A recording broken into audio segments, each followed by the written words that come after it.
continuous headshot. So yeah, I did an interview with Popular Demand podcast earlier in the week, and I got generally good feedback from that, but I also had people that was like, yo, I'd like to hear more about your creative process and what goes into you writing a song and your inspirations and shit like that. So, y'all are the people, I'm the man of the people. I was like, alright, so send me some questions, we'll do a live Q&A. And here we are. This is the live Q&A. I'll be answering all of y'all questions directly. Turn the camera on you, bro. Gang, Raven will be the name, nigga. I'm good. That young man right there by the name of Raven also, might have heard me mention him in the interview. He'll be asking the questions to avoid just listening to me talk for about 30-40 minutes. You know what I'm saying? And now before we actually start with the questions, let me just say, this has been some of the weirdest shit ever. It's hard asking people like, yo, you wanna ask me shit about me? Like that's just mad strange.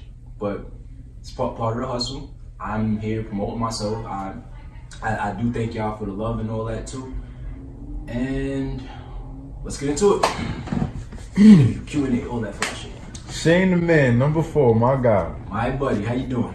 Chilling, cooling as always. Good to see your face. Good to see your face. One question, number 1. Sharon the Lamb. At Shaman the Lamb, how you doing, Mom? Who are you in your music? Who I am and who am I in my music? I answer pretty simple one. I like to, for all intents and purposes, be me. The music I came up on was all authentic. I really don't listen to people who don't use their real name, to be quite honest with you. All of my favorites use their real name. So, you understand? It's just all about keeping it authentic. Number 2, what makes you in your music? What makes me in my music?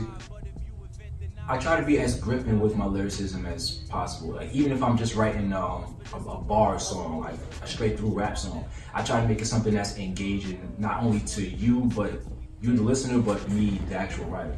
If it don't move me, I'm not putting it out. It's that simple. It's all about authenticity. Question number 3, what is music to you? Music to me is everything.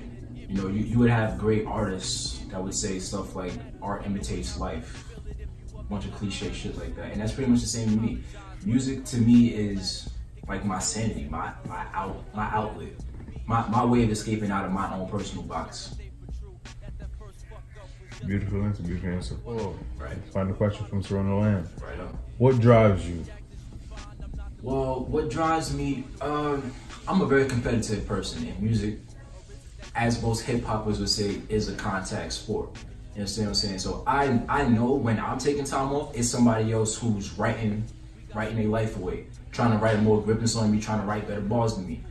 And me, I respect everybody, but I'm not having that. So when I actually do lock in, I find my zone, I try to write, then rewrite, and then keep rewriting, and make sure it's as tight as possible. So again, I can be the best out.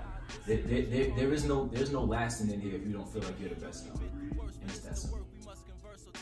Good job, what's good? Real quick, you had to do a little change of location real quick due to some technical difficulties and shit like that. So here we are in, turn the camera on you. Oh. That right there is Kayla. It's my homie, my little sister. You understand that? Her family nickname? What's her street nickname? You got a block name, my fault? Yeah, it's Taz, bro. That right there is Taz. My homie, my little sister. Of anything, we in her room right now. Peep the baby picture and shit like that. You understand? Detective Pikachu in the cut. Make sure y'all go see that. And when we left off on Serona Lamb's questions, I think I answered all of those. You did. I answered all those. Serona Lamb, thank you for your participation. At JWAP6, Popular Demand Podcast. Yo, what up, Jay? What up, Popular Demand? Which geographic area is making the best music currently? Now, see, that's a real good ass question. That's some study music question. I would say the best music is coming out of. As much as I'd like to say the East, we actually not represented all that great as far as musical breadth. so to speak. Shit like that. I'm sorry. Musical breadth, we're not really represented all that well. It's more so the underground that's putting on the underground and the Beast Coast movement. They still doing things, and it's wild 'cause people often ignore the Beast Coast movement. They should probably stop doing that. But as a collective, I would say it's coming out of either the South or the West. Like those to me are the best represented. Even especially by their leaders. Like the South, you got Thug, you got Cole, you got you name them. Out the West, you got TDE, who's pretty much they got the West on their back, and they're also still bubbling from underneath too. You got Boogie that's coming out, he's dope as shit. They just signed Reason. Like it's kind of hard to it's hard to choose between those two, but those would be my two. JWAP06, who is your favorite female MC among the up and comers? My favorite female MC. That's crazy. That's crazy. Like I was just thinking about that on the way over here. It would have to be either between Tierra Whack or Meg Thee Stallion. I shit you not. I don't know why people discredit Meg's music. Like Megan Cole is a motherfucker, and she stay on some player shit. You can't hate on some player shit. Not to mention she throws some bars in there. Tierra Whack could just like fucking wrap your head in a knot. Nigga, nice. So yeah, either Tierra Whack or Meg Thee Stallion. JWAP06, do you feel like mixtapes are lost art? I do feel like mixtapes are lost art. I really, really do feel like mixtapes are lost art because everyone's just dropping projects. Like they're just dropping bodies of work. Like they aren't really giving it a name. Also with mixtapes, it was more like a jacket for beats kind of thing, which I feel as, like you said, it's a lost art. No one does that shit anymore. Like back in the day, you would have to like sit on like datpiff.com. You have to sit on all your little blog sites to look for these mixtapes. Now you literally just stream it. That's strange to me. Yes, mixtapes are a lost art. JWAP06, if you could join any label or movement, where would it be and why? If I could join any label or movement, who would it be? Well, I would have loved to join Beast Coast when it first started, but I wasn't taking rap serious back then. Nor would I have been, quote unquote, big enough to even catch their attention at that time. It would be between either Dreamville or TDE. I'm not really that high on label. Like they don't really pique my interest like that. But I would say either Dreamville or TDE because those are the ones that, not for nothing, I would fit their formula pretty well. I would fit their image, so to speak, pretty well. Fit and get my chance to stand out. At Kimberly, what is your inspiration behind your music? I want to say thank you to the nigga first. Damn. You say thank you to See on the Land? Yes, the hell I did. I said it twice. You said thank you? Yes. Hey, appreciate you, bro. You my guy for life, for real. Y'all Popular Demand Podcast. I respect what y'all doing. Shit is dope, man. Y'all gave me my first real platform to really speak, bro. I appreciate that shit, for real. At Kimberly. Hi, Kimberly. What is your inspiration behind your music/art? My inspiration behind my music and art, everything that's around me. Me, myself, shit I think about. My family who's recording me. My family who's not here. My lady, love you, baby. Outside, good days, bad days, shit that I've seen. Literally everything inspires me to make music. What is the story behind your heart? Yes, the backstory behind Heart. What made me do that the way I did that? Well,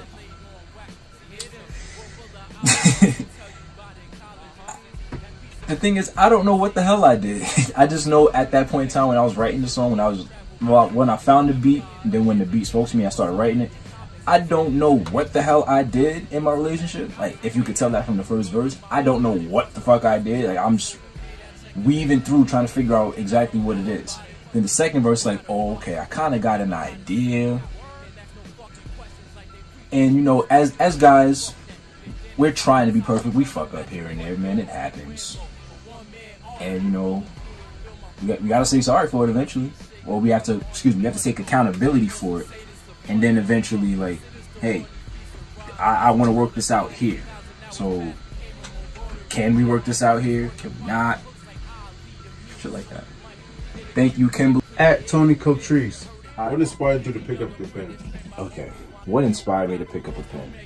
Well, I live in my head about 95 to 97% of the time.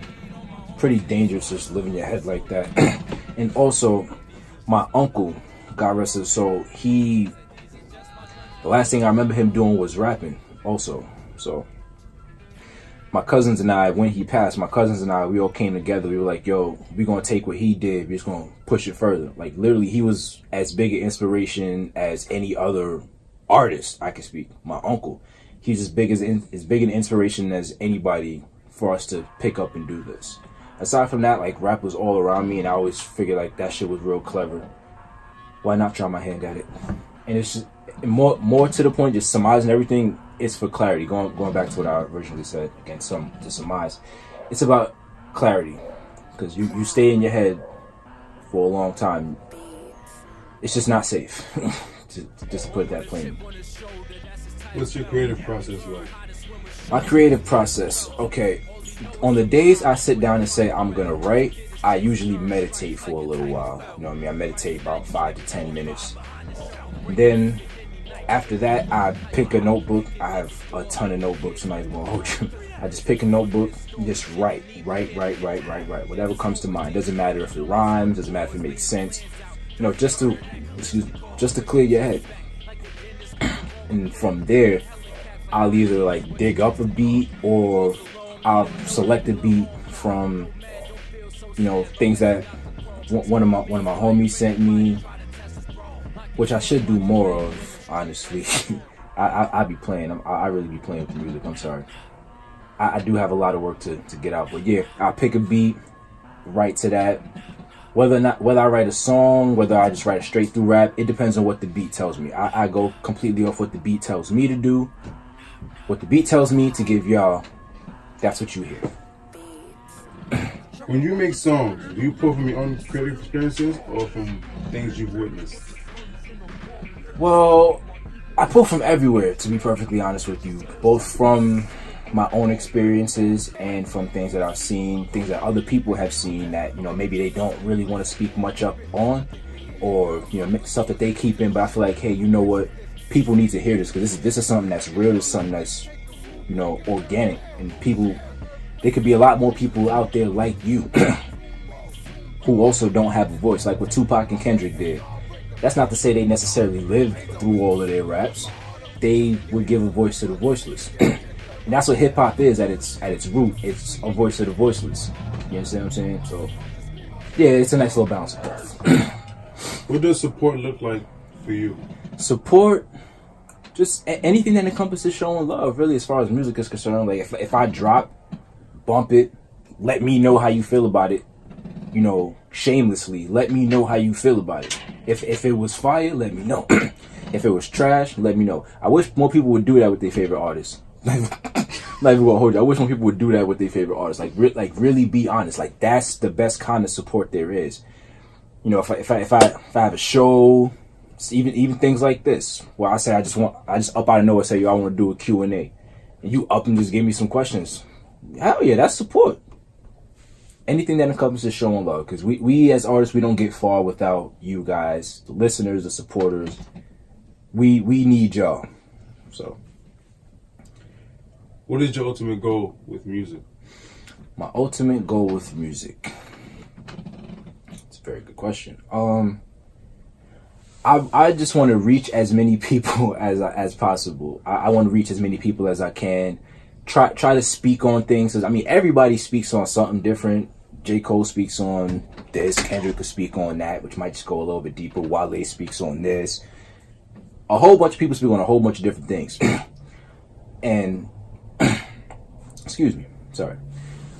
I want to engage conversation. Well, start conversations about things that matter to us, things that matter to me, things that may matter to you.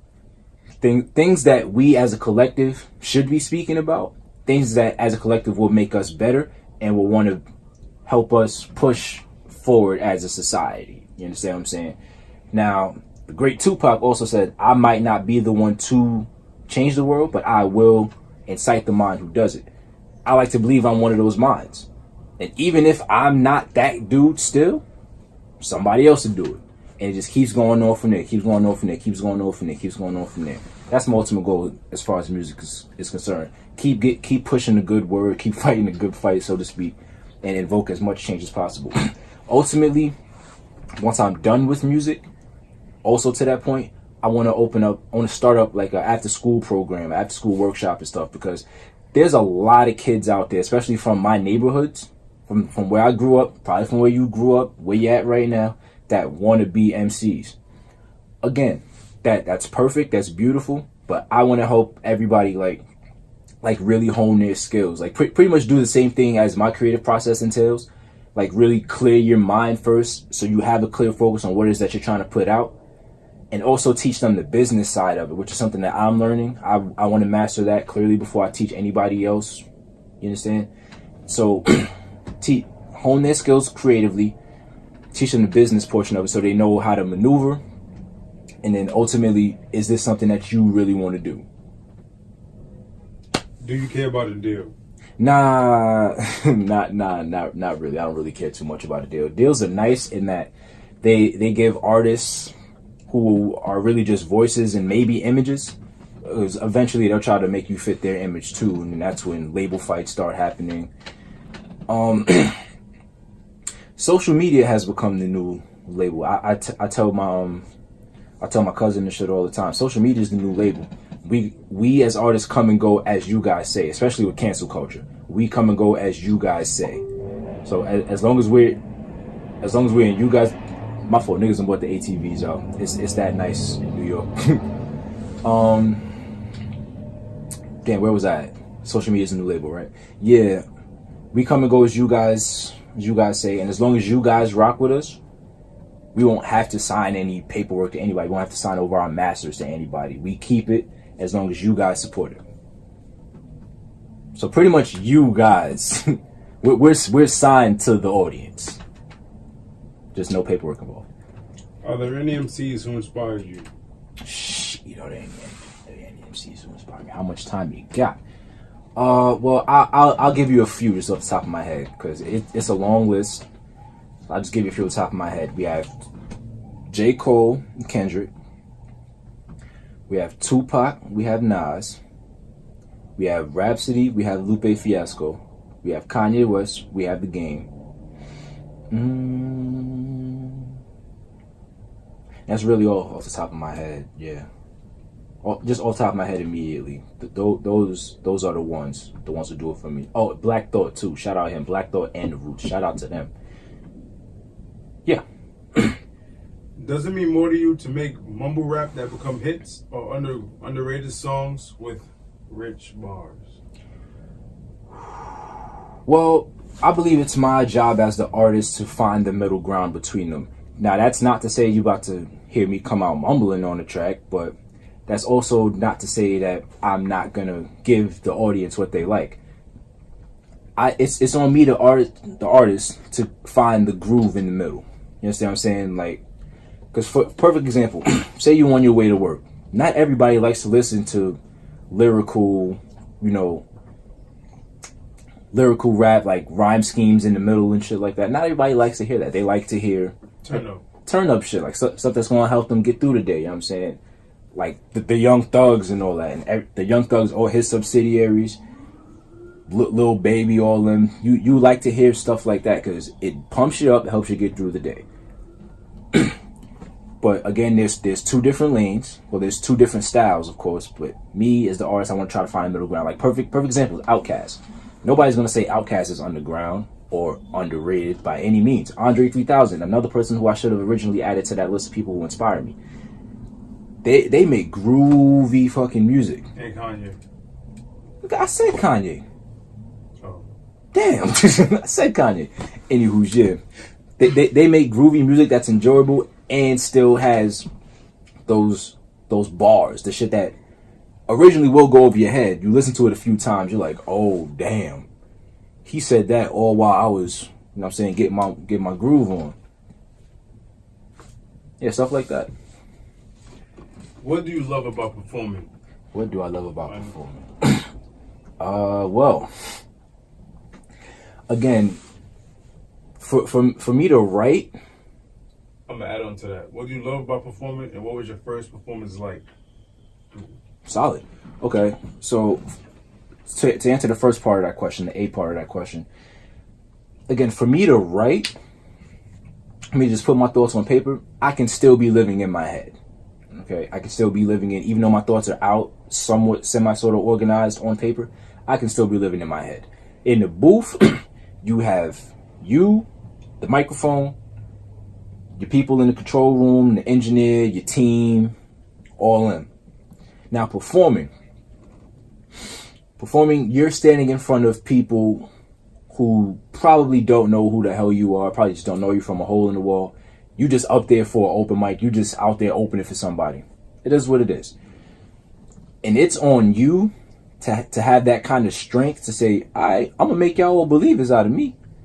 And even if I don't, there's a 1 in 5 chance that I'm gonna make a believer out of somebody in here. So for 50 people, at least 10 of y'all gonna be like, yo, sun is cold. Understand that? And that to me is what I love about performing. The uncertainty and the opportunity to make believers out of people who probably didn't know me from the beginning.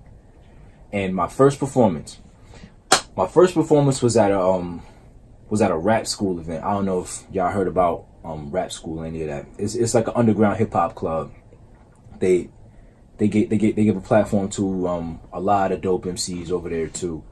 And originally I was supposed to be on the open mic list, but this is when I learned that like promoters were kind of geared more towards their acts, who they had, as opposed to the open mic cats who just come in like, yo, I want to jump on stage and shit like that. I feel you. Excuse me. But at the end of it, there's a little cipher. There was a cipher going on, and son called me up to the stage. I stepped up. I ripped it. I had a bunch of people coming up to me after that, like, yo, that shit was tight, bro. Yo, that shit was fire, son. Yo, add me, pop, pop, pop. Yo, add me, boom, boom, boom. Yo, let's work, boom, boom, boom. That was my first performance. And what was it like? I wasn't nervous at all. I was kind of hot at the fact that I didn't get to perform my song in whole. And I guess that just took all the nervousness away from me. So I was like, yo, fuck this. I'm only going to get about 30 seconds up here, if that. Not even 30. I'm only going to get about 10 seconds up there, if that. So I'm about to come up here. I'm going to make each and every person in this audience a believer. And that's what happened. That was the last one from her. All right, solid. Yo, thank you. Thank you so much, Tony Caltrice is your ad name. I'll learn what your name is. But thank you so much for everything. Thank you for the questions. Those are fire. Family members, friends, everybody that heard your song, they want you to drop Dungeon Blues. They want you to EPs, albums, features, whatever. How can they get to you? And what they got to do for you to drop that? Talk about it. Or give them a snippet of freestyle or something. Where could they hit you at first? That's number one. Well, for those outside of the box that might be seeing this video, first and foremost, my name is Shane. And you can find me at _Shane the Shaman. That's on Twitter. That's on Instagram. Doesn't matter which one. Hit the link. There's links in there to my music, to interview, to the other social media, like wherever you're trying to get to, at _Shane the Shaman. Holla at me. Continue. Yeah. So the people want a snippet, a freestyle. What you got? Nah, you're right. I can't have them listen to me talk for all this time and then not give them some bars, right? Mm-hmm. Okay. The Shaman, you got this. The Shaman. Word up. All right, so y'all here, I just need y'all to give me a little snap. Bow.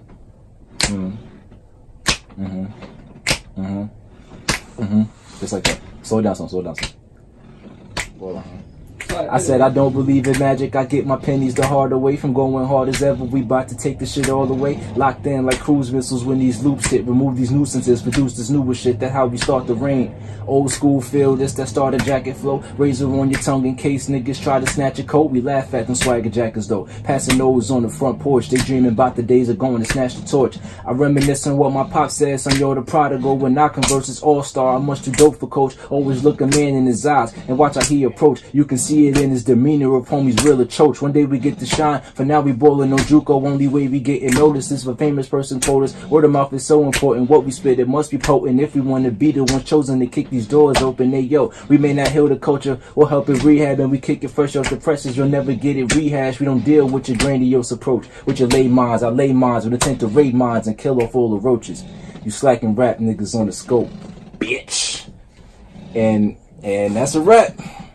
Again, thank y'all for the questions. Thank y'all for all the submissions, all the love, all that. Yeah. EPs, mixtape, album, what you got? People need something. They want something. They gotta have it. Before the month is out, I'm gonna give y'all at least 2 songs. You the man of the people. We gonna hold you to that. Hey, shit, y'all better. If I don't, y'all better riot. I want, you know, you understand me? Y'all better riot if I don't give it to y'all. But yeah, mad love, yo. Shane. Whenever you ready. For upcoming artists. People artists. that's kids is gonna watch this video. You know, kids is all over the web. Teenagers, Absolutely. adults. Inspire them. What can they do to reach their goal? Well, the word I have for you is be unapologetically you, and make sure what you're doing is the best representation of you. In hood terms, fuck everything, believe in yourself.